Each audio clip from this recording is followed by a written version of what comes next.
জঙ্গি ও সন্ত্রাসীদের নেত্রী খালেদা জিয়া বললেন, প্রধানমন্ত্রী নাশকতার বিরুদ্ধে পাড়া মহল্লায় প্রতিরোধ গড়ে তোলার আহ্বান। প্রধানমন্ত্রীর বক্তব্য অসত্য বলছে বিএনপি, গণতন্ত্র পুনরুদ্ধারের অবরোধ চালিয়ে যাওয়ার নির্দেশ খালেদার। 20 দলের অবরোধে গাইবান্ধায় নিহত 1, আগুনে পুড়ল 3 জন, টানা কর্মসূচিতে ক্ষতি 450 কোটি টাকা, বিজিএমই এর তথ্য। এবং রাজধানী কালশিতে নকল ওষুধ কারখানা সিলগালা, দুজনকে 1 বছর করে কারাদণ্ড, লাখ টাকা জরিমানা।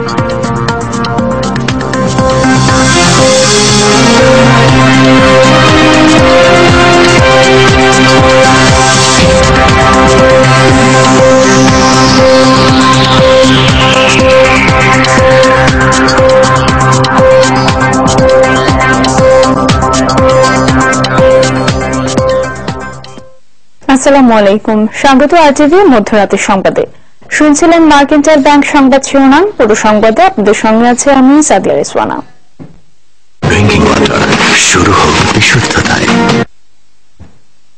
সংবাদে আরো থাকছে, নারায়ণগঞ্জে মাদক ব্যবসা ও অপরাধ নিয়ে বিশেষ রিপোর্ট।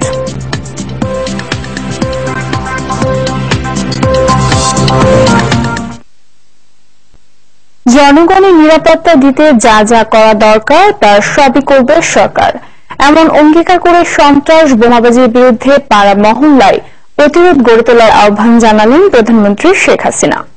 বঙ্গবন্ধু স্বদেশ প্রত্যাবর্তন দিবস উপলক্ষে রাজধানী সোহরাওয়ার্দী উদ্যানের জনসভায় প্রধানমন্ত্রী বিএনপি চেয়ারপারসন খালেদা জিয়াকে জনগণের উপর অত্যাচার নির্যাতনের পথ ছেড়ে শান্তির পথে আসার আহ্বান জানান। শরীফ উদ্দিন লিমনের রিপোর্টে থাকছে বিস্তারিত। বঙ্গবন্ধু দেশে ফেরা দিবসের পাশাপাশি সরকারের বছর পূর্তিতে আয়োজিত জনসভায় শেখ হাসিনা বলেন, জ্বালাও পোড়াও ও হত্যা নাশকতা করে বিএনপি নেত্রী এখন আর জনগণের নয়, সন্ত্রাস জঙ্গিবাদের রানী হয়েছেন। তাই তার ডাকা কোনো আন্দোলনেই সাড়া দিচ্ছে না মানুষ। উনি অবরোধ ডাকে, কে মানে তার অপরাধ? ওনার আন্দোলনে জনগণ সম্পৃক্ত হয় না। উনি ওই জামাতকে সাথে নিয়ে জঙ্গিবাদী কাজ করে যাচ্ছেন। উনি জঙ্গিদের নেত্রী হয়েছেন, কোন রাজনৈতিক দলের নেতা উনি হতে পারেন নাই। ওনার ভিতরে যদি এতটুকু মনুষ্যত্ব থাকতো তাহলে এইভাবে মানুষকে পুড়িয়ে মারত না। যেমন মা তেমন বেটা, দুজনেই আজকে এক হয়ে জঙ্গিবাদী কর্মকাণ্ড চালাচ্ছে। আমি বিএনপি নেত্রীকে স্পষ্ট একটা কথা বলতে চাই, আপনি ভুল সিদ্ধান্ত নিয়েছেন। আপনার দল খেসারত দেবে, বাংলার মানুষের উপর অত্যাচার করবেন কেন? বাংলাদেশের মানুষের জীবন মান রক্ষার জন্য, তাদের সম্পদ রক্ষার জন্য, তাদের জীবনের নিরাপত্তা দেওয়ার জন্য যা যা করণীয় আমরা তাই করব। এখানে কেউ কোনো বাধা দিতে পারবেন না। তিনি বলেন, আওয়ামী লীগের 2014 সালের নির্বাচনী ইশতেহারে জাতীয় ঐক্যমত্য গড়ে তোলার অঙ্গীকার ছিল। এ নিয়ে বিভিন্ন মহল থেকে বারবার সংলাপের কথা বলা হলেও বিরোধীদের সহিংস আচরণের কারণে তা সম্ভব হয়নি। জামায়াতের উস্কানিতে নির্বাচনে অংশ না নেওয়ার খেসারত এখন খালেদা জিয়াকেই দিতে হবে বলে মন্তব্য করেন প্রধানমন্ত্রী। উনিও নাকি ইসলামের ধ্বজা ধরে থাকে, তাহলে ইসলামের প্রতি এত দরদ, আর এই যে বিশ্বব্যাপী মুসল্লিরা আসলেন, ওনার অবরোধ উনি বাদ দিতে পারলেন না। অফিসে বসে থেকে উনি আন্দোলন করে। আরে ঘর থেকে অফিসে কেন, এ প্রশ্নের উত্তর কেউ জানে না। উনি বলেন ওনাকে অবরুদ্ধ করে রাখা হয়েছে। অবরুদ্ধ করে রাখা হবে কেন? উনি বাড়িতে চলে যায়, কেউ ওনাকে বাধা দেবে না। বাড়ি আছে, মাঝে মাঝে খাবার দাবার পাচ্ছে, সবকিছুই যাচ্ছে, জানেন কেন? বেশ আরাম আইসে উনি থাকছে। আর বাংলাদেশের মানুষের উপর বোমা, পেট্রোল বোমা, খুন খারাপি এইগুলি করে যাচ্ছে। ওই সন্ত্রাসের রানী, জঙ্গিবাদের রানী, দুর্নীতির রানী, তার কথায় জনগণ আসবে না। জামাতের হাত ধরে বাংলাদেশের মানুষকে অবরোধ করে মানুষ খুন করে আর আমরা বসে বসে তা সহ্য করবো, এটা কখনো হবে না।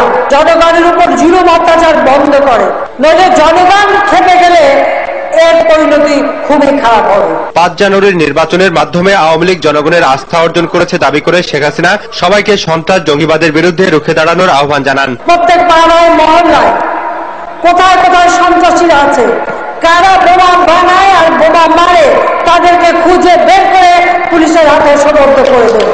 তিনি বলেন সরকার 2021 সালের মধ্যে বাংলাদেশকে মধ্যমায়ের দেশ করতে কাজ করছে, অথচ বিএনপি জামাত পদে পদে বাধা দিয়ে দেশকে পিছিয়ে দিচ্ছে বলে অভিযোগ করেন প্রধানমন্ত্রী শেখ হাসিনা। রাজনৈতিক পট পরিবর্তন হলে আগের সরকারের বিভিন্ন উদ্যোগ ও কার্যক্রমগুলো সাধারণত বন্ধ হয়ে যায়, তবে সরকারের ধারাবাহিকতায় এবার চলমান কার্যক্রমগুলো অব্যাহত আছে। বিশ্লেষকরা বলছেন গেল এক বছরে রাজনৈতিক ঐক্য প্রতিষ্ঠায় ব্যর্থ হলেও উন্নয়নে ব্যাপক সফলতা দেখিয়েছে সরকার। প্রধানমন্ত্রী শেখ হাসিনা বললেন বিএনপি জামাত জোট হরতাল অবরোধ দিয়ে দেশের সন্ত্রাসী কর্মকাণ্ড চালালেও তার সরকার বাংলাদেশকে এগিয়ে নেবে। শরীফ উদ্দিন লিমন, RTV, ঢাকা।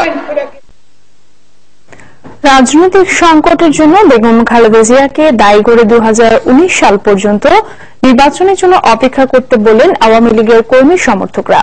তাদের দাবি 20 দলের অবরোধ প্রত্যাখ্যান করে সমাবেশে যোগ দিয়েছে জনগণ। খান আলামিনের রিপোর্টে থাকছে বিস্তারিত। ক্যামেরায় ছিলেন মোশাররফ হোসেন। সমাবেশকে ঘিরে দুপুর 2টা থেকে সোহরাওয়ার্দী উদ্যানের আশপাশে জড়ো হতে থাকে আওয়ামী লীগ ও সহযোগী সংগঠনের নেতাকর্মীরা। বাসযোগে উদ্যানের কাছাকাছি নেমে ব্যানার ফেস্টুনে মিছিলে মিছিলে সয়লাভ করে পুরো এলাকা নেচে গেয়ে উদযাপন করে জাতির জনক বঙ্গবন্ধু শেখ মুজিবুর রহমানের স্বদেশ প্রত্যাবর্তন দিবসকে। স্লোগানে স্লোগানে মুখরিত হয়ে সোহরাওয়ার্দী উদ্যানে প্রবেশ করে জনসভায় আগত সবাই। 20 দলীয় জোটের অবরোধ সমাবেশে কোনো বাধা তৈরি করতে পারেনি বলে জানিয়েছেন নেতাকর্মীরা। অবরোধ দিয়েও এরা বাংলাদেশের কোথাও কোনো জায়গায় নাই। আমরা স্বতঃস্ফূর্তভাবে শেখ হাসিনার ডাকে সাড়া দিয়েছি। এই অবরোধ ঘৃণাভরে মানুষ প্রত্যাখ্যান করেছে এবং স্বতঃস্ফূর্তভাবে লক্ষ লক্ষ লোক স্বইচ্ছায় শেখ হাসিনার পাশে এসে দাঁড়িয়েছে। দেশের চলমান রাজনৈতিক সংকটের জন্য বেগম জিয়াকে দায়ী করে তাকে 2019 সাল পর্যন্ত অপেক্ষা করার পরামর্শ দেন আগত নেতাকর্মীদের কেউ কেউ। তাকে অপেক্ষা করা ছাড়া বিকল্প কোনো পথ নাই, কারণ এই সরকার কখনই ক্ষমতা ছাড়বে না। কেন ছাড়বে না? জনগণের ম্যান্ডেট নিয়ে তারা ক্ষমতা আছে। আগামী নির্বাচনের প্রস্তুতি ছাড়া আমি এখানে আর কোনো বিকল্প অবস্থা দেখি না। আগামী 4 বছর যাবত আমি মনে করি বেগম জিয়াকে অপেক্ষা করা উচিত। পরে তারা নির্বাচনে আসুক এবং সুষ্ঠুভাবে নির্বাচনে যাক, যাইয়া যদি মনে করেন যে ওনারা ক্ষমতা আসে আসুক। 1972 সালের 10 জানুয়ারি বঙ্গবন্ধুর দেশে ফিরে আসার স্মৃতিচারণ করেন অনেকে। আমরা গেছিলাম এয়ারপোর্ট বঙ্গবন্ধু আনার জন্য। যখন মুক্তিবাহিনী স্বদেশে আসে 10 জানুয়ারি, সেই উপলক্ষে আজকে আসে। শেখ হাসিনার নেতৃত্বে দেশ উন্নয়নের ধারায় বহমান রয়েছে মন্তব্য করে বর্তমান সরকারকে পুরো সময় সমর্থন দেওয়ার আহ্বান জানান আওয়ামী লীগের নেতাকর্মীরা। খান আলামিন, RTV, ঢাকা। গণতন্ত্র পুনরুদ্ধার না হওয়া পর্যন্ত অবরোধ চালিয়ে যাওয়ার নির্দেশ দিয়েছেন বেগম খালেদা জিয়া। দলের চেয়ারপারসনের সঙ্গে দেখা করার পর সাংবাদিকদের এ কথা জানান বিএনপির ভাইস চেয়ারম্যান অবসরপ্রাপ্ত মেজর হাফিজ উদ্দিন আহমেদ। খালেদা জিয়া অবরুদ্ধ নন এমন বক্তব্যের প্রতিবাদ জানিয়ে তিনি বলেন প্রধানমন্ত্রী অসত্য বক্তব্য দিয়েছেন। বিএনপি সমাবেশের অনুমতি পেলে অবরোধের পথ থেকে সরে আসার বিষয়ে বিবেচনা করা হবে বলেও জানান তিনি। বলেছেন যে এই অবরোধ চলবে যতদিন পর্যন্ত গণতন্ত্র পুনঃপ্রতিষ্ঠা না হয়। এই সংগ্রামে 20 দল থাকবে। জঙ্গিদের সাথে বিএনপির কোনো সম্পর্ক নেই। আমরা যে আন্দোলনে আছি এটি হবে অহিংস আন্দোলন। মাননীয় প্রধানমন্ত্রী বলেছেন দেশনেত্রী বেগম খালেদা জিয়া অবরুদ্ধ নন।